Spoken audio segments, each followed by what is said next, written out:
Hi, good evening.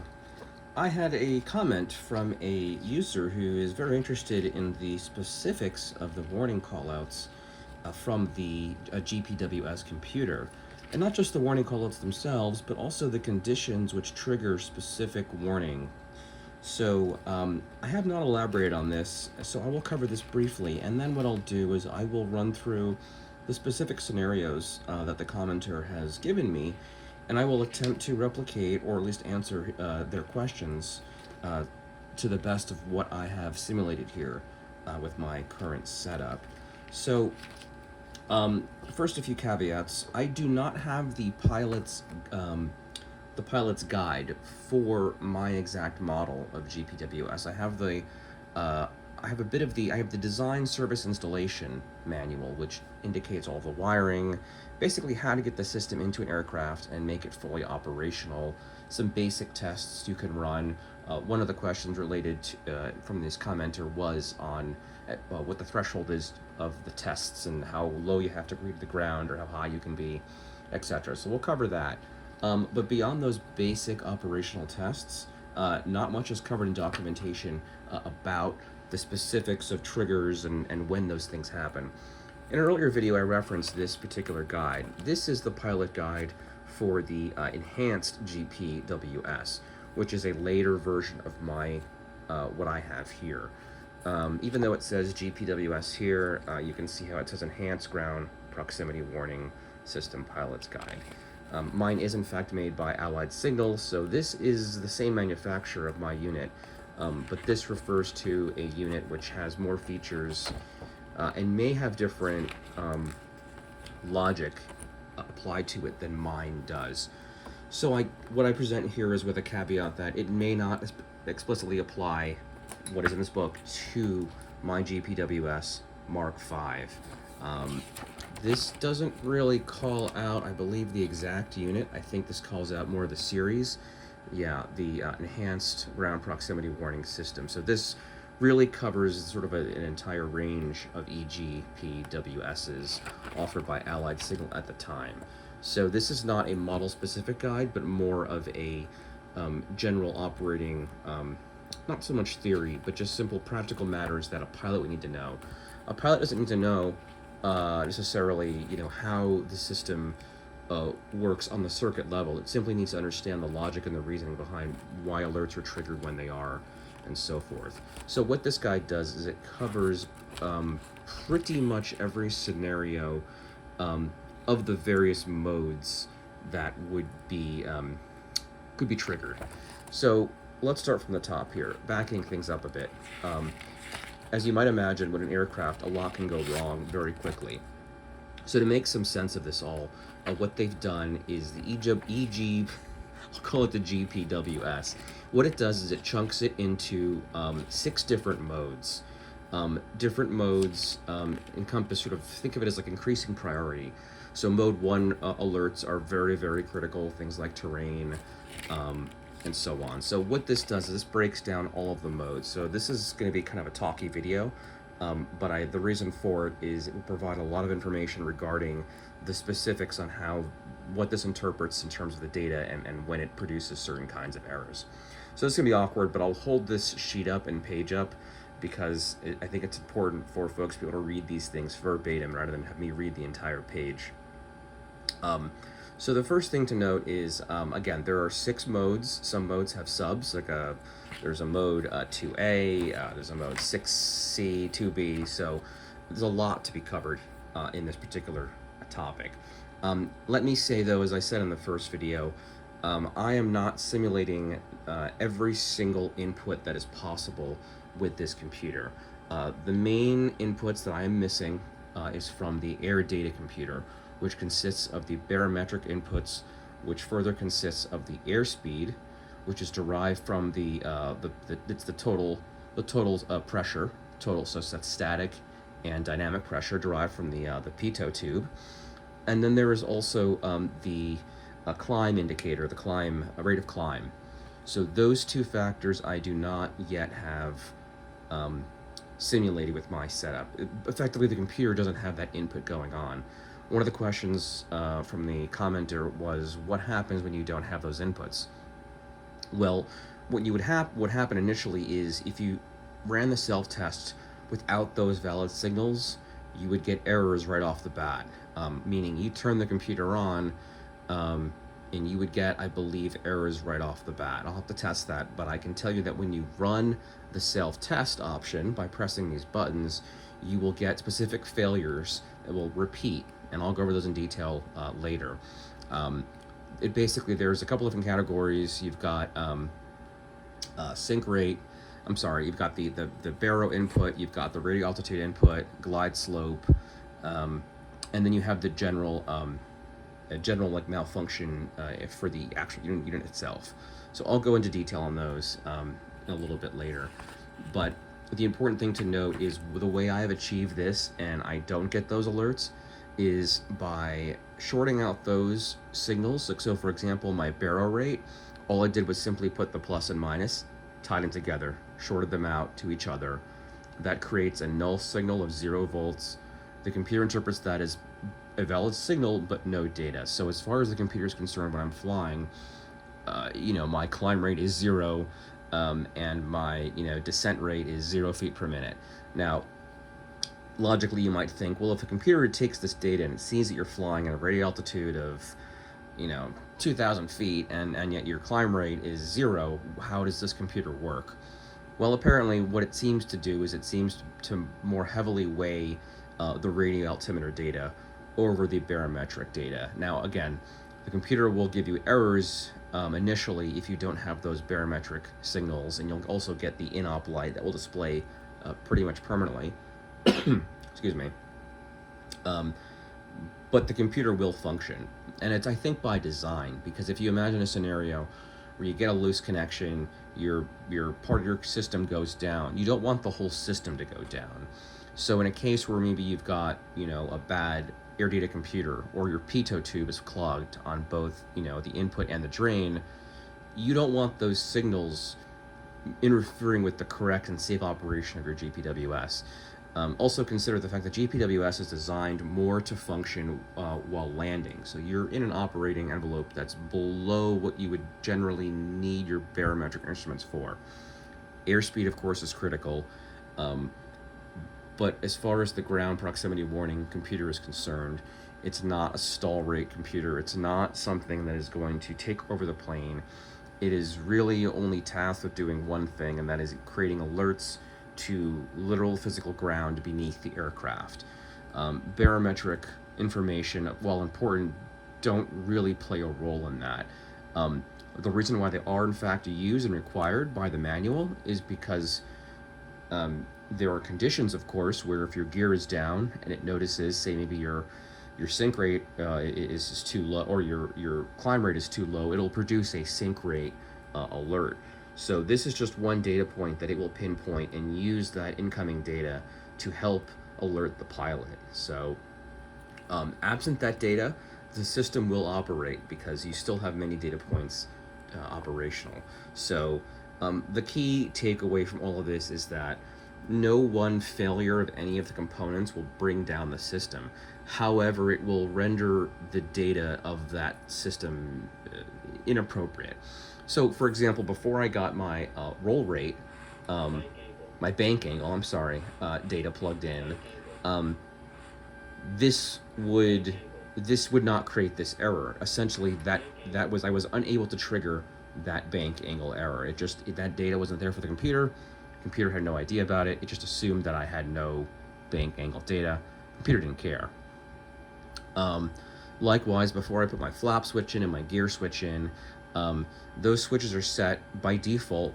These switches have to go to ground. So, for example, the default position for your gear being in an up position is grounding out the circuit or going to 28 volts. So basically, it's a high signal or a low signal. Absent a signal, it assumes that your gear is, I believe it's up. I'll have to double check on that, so don't quote me. But the point is that generally speaking, without absent a lot of these data points, the computer will still function, but it will do so in a way that is more limiting, as you can imagine, if you're missing lots of data. So, that is all to say, though, this is the black and white factual information presented for a general system overview of these allied signals, Honeywell, Sunstrand, GPWSs. So take everything here with a little of a grain of salt as far as this particular Mark 6 unit. But it's still generally applicable to many different units, like perhaps the Mark 6, 7, 5 even, and so forth. So as far as the main questions, this should answer a lot of them. So the various modes. I'll go through the modes very quickly, and then we can go into detail. Mode 1, excessive descent rate. So then we have this diagram showing the envelopes, and many of the modes are very envelope specific. There are like upper limits, lower limits, and you can even see here where it'll tell you what alert it will play given altitude and speed and all those kinds of things there. Mode 2, excessive closure to the terrain. Mode 2A is probably a modified version of that. And by modified, I mean additional data points will create additional warnings. Mode 2A, continued. Mode 2B, additional pull-up type alerts. These would be your most critical alerts, these mode 1 and mode 2. Mode 3, of course, altitude loss after takeoff. This is another critical alert. This one, I believe, at least in my model, ties to the barometric data. So I've never been able to trigger a don't sink alert on my setup because I don't have any of that data simulated. Mode 4, unsafe terrain clearance. This relates to use of gear and flaps. This is very important for a lot of the alerts that are very specific and triggered depending on the setting of your gear and your flaps, and I can go through those, of course. Mode 4A, again, more continue, too low terrain. It's a very common one, very easy to trigger, giving a number of circumstances that might produce that alert. Too low gear is only ever triggered when you have your gear up and you are within a certain envelope. Mode 4B, too low flaps. If it expects your flaps to be in a landing condition and you're producing altitudes and your gear is down, but your flaps are not in a landing configuration, you will get the too low flaps below, again, a certain threshold. According to this, it says 245 feet above ground level. 160 knots indicated airspeed, that would be a data point from the air data computer. So I can't simulate that, but I can tell you that I do get this too low flaps alert simply by satisfying these other conditions. Mode 4C, more too low terrains, some tie into, again, speed and altitude above ground level. Anytime you see above ground level, AGL, that's referring to the radio altimeter altitude, not your barometric. The barometric altitude never plays into this computation here. The barometric data is, again, your airspeed, indicated airspeed, and your climb rate of climb. That's the two barometric factors that it takes from the air data computer and then uses those to create these other alerts. But many of these alerts will be triggered without that data point, and again, I'll show you further diagrams. Mode 5 seems to apply exclusively to glide slope. Glide slope is a required input, much like the barometric information. I have hot-wired and shorted together those glide slope inputs. Or at least that's what I did before I got this guy. Then I actually had a display, and I could actually wire up those glide slopes. So now I can play with them. Before I couldn't. But to remove the glide slope warning, I simply tied those two inputs together, created a 0 value, and the computer was happy with that. At least, you know, it stopped the self-test from failing. As you can see here, glide slope, a lot of different variables. And mode 6. Mode 6 are kind of the least prioritized callouts. My unit does not call out every 100 feet, like the way it's shown here. It only calls out at 500 and at 200 feet, so you can ignore a lot of that for my unit. But generally, what I've experienced is if you've got two alerts going, if you've got a mode 6 call out, and then you've suddenly gone into a condition where you would get a normal mode 5, 4, 3, 2, or 1 call out, the earlier modes will take precedence over mode 6. In fact, I believe most everything will take precedence over mode 6. The minimums call out, which means when you reach your decision height, I believe that it also gets taken priority over by a GPWS warning. Remember, the computer, the purpose of the computer is to warn you about an impending ground collision. Decision height, because it's set by the pilot, you would imagine something you're aware of, and so it's not as important a factor. It's something you set as by yourself as a pilot, but it's less relevant to a safe landing if there's a mountain coming up, underneath you or something, than kind of understanding what your minimum height is. So it prioritizes. That's sort of the gist of it. So mode 6 alerts are more passive, and I think generally can be interrupted by any other alert that preceded it. So mode 5, 4, 3, 2, or 1. And then you have, again, continuing on, like, for example, bank angle. Yeah, that's an important thing, but it will also be overridden, or I should say, it will be skipped if you've got a more serious terrain alert, like your flaps or your gear. Mode 7. This may not apply. No, this doesn't apply to my unit. This is a wind shear thing. This ties into a weather computer within that modern aircraft. This doesn't apply. I'm not going to cover it here. And then it goes into basics about some of the nomenclature, the vocabulary here, and it covers basic inputs and outputs, just as, like, from a functional standpoint, not like a technical standpoint, as in like a wiring or hookup. And then, okay, system constraints. This actually is interesting. This covers some of the conditions that will cause failure enunciations. I link a PDF to, I think, this particular guide in a previous video, so if you don't catch all these pages flipping, don't worry about that. I'll double check and make sure that I post a link to that in this video description here.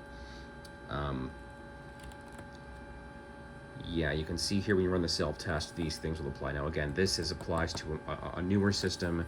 I'm not going to do my self-test based on this. I'm going to do mine based on the exact material for my unit, because my computer is not the same as this. So this actually breaks down the various warnings. So this guide really contains probably most of the, I would say all of the answers to the commenters' questions. But what I will do in the interest of this video is I will go ahead and actually simulate those conditions and really show you firsthand what those alerts look like based on my simulated setup here. So without further ado, we'll get into it. Okay. The first question here from the commenter: how does the system handle minimums callouts very close to the altitude callouts? I.e., say you have a minimums just under 200 feet, will it cut the 200 off to say minimums? Interestingly, because these are the minimums and the 200 feet are both mode 6 alerts. So I'm trying to remember what I've done in the past. I believe minimums takes priority. Let's go ahead and test that out. There's kind of a nice laundry list of things here. I'm going to go in order, and we will take it from there. Let's go up to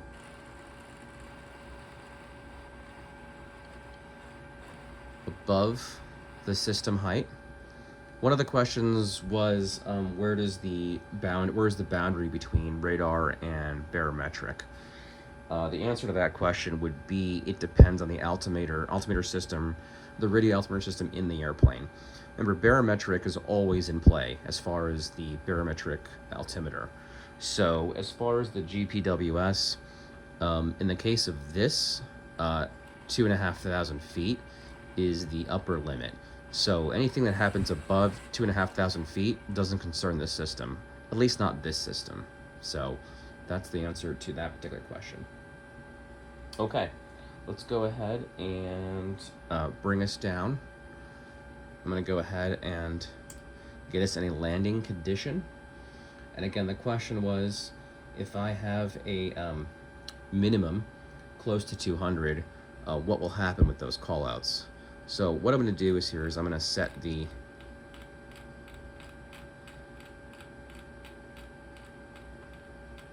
DH to 200. I'm actually going to only use one of them. I don't need to set both. So I'm going to turn this one off, so it might complicate the system. So this will be our primary unit. Let's go ahead and, you know what, I take that back. I'm going to go ahead and keep it at 100. Let's see what that does first. Then I'll go to 200. Sorry for all the back and forth, but here we go.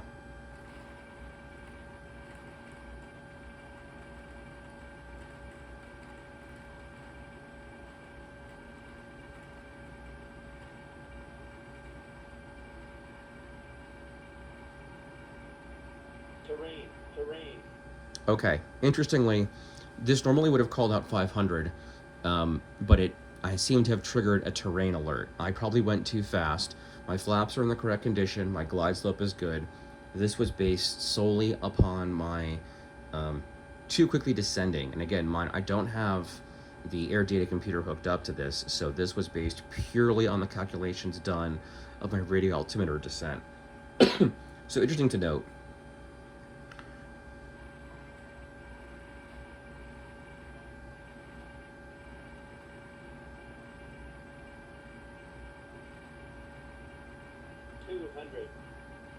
There's our 200 call out, and we're approaching. Minimum. So there's the minimums. Now another question was when do the alerts turn themselves off? You can see here we're about 50 feet. 40, 30, 20, and 10.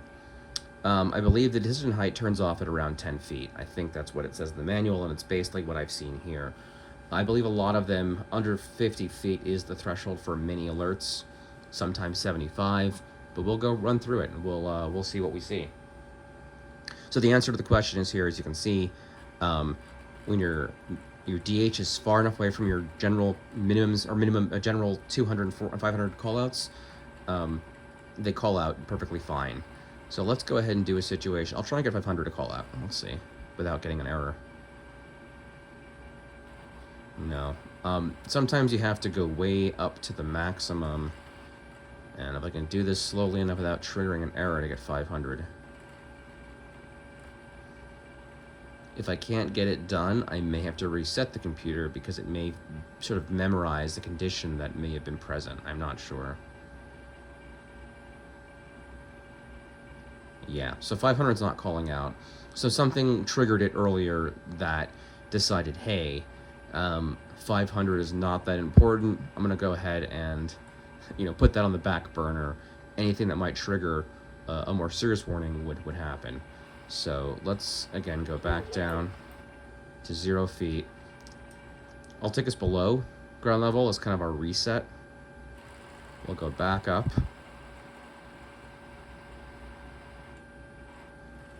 We'll try it again.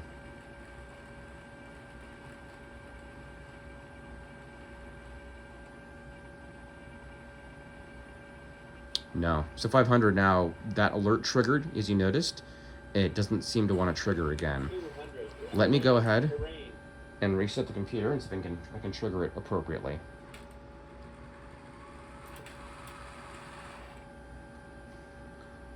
We'll go back up.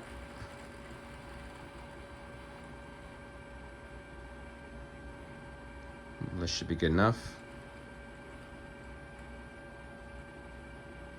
500. There you go. So 500. So this is interesting to note is that barring any other conditions, 500 and 200 will always be called out. You noticed that in my previous run, I had that error right off the bat at 500. Again, probably due to my quick descent at radio altitude. For whatever reason, that seemed to have set the computer in a latching state where 500 was deemed to be not worthy of being called out. So as you can see, with no faults, 500 is happily called out.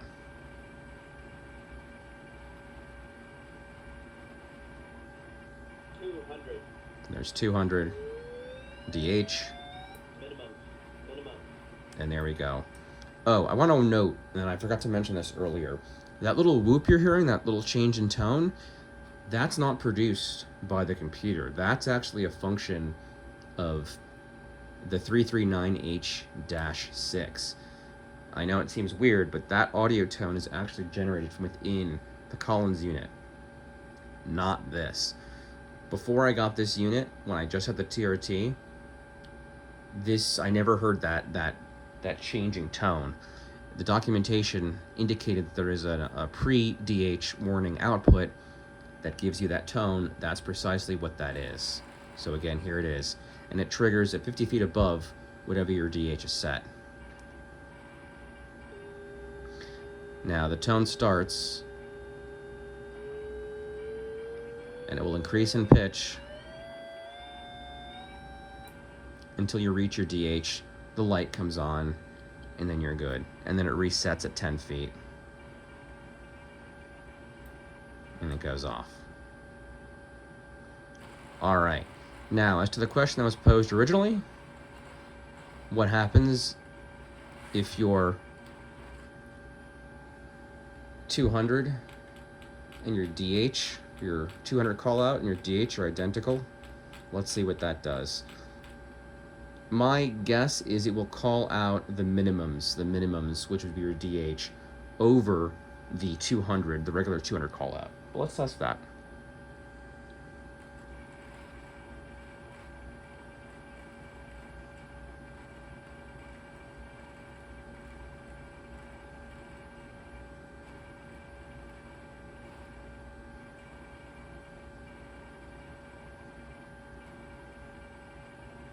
Terrain.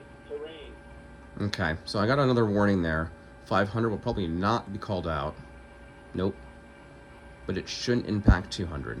We'll test that.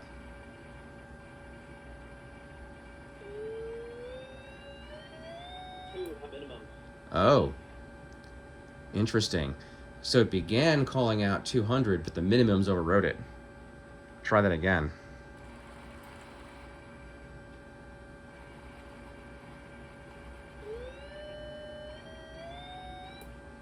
Oh, worth noting, I've learned this before, the minimums won't be recalled out. There's a thing here about repetition. I found that the minimums alert, the audio alert, is not triggered every time you breach that minimums.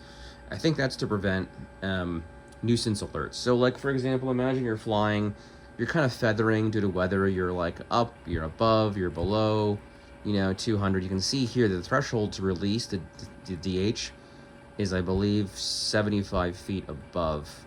Yeah, give or take. So while the DH will always trigger upon a reset and a penetration of that boundary, the minimums will only alert, I think, once you've reached a certain threshold. I think I'm above 500 maybe. Let's see. Nope. 1,000.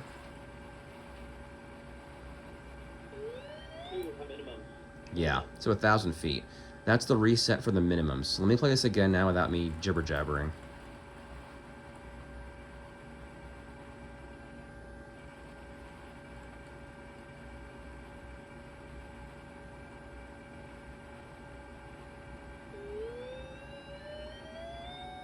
Minimum.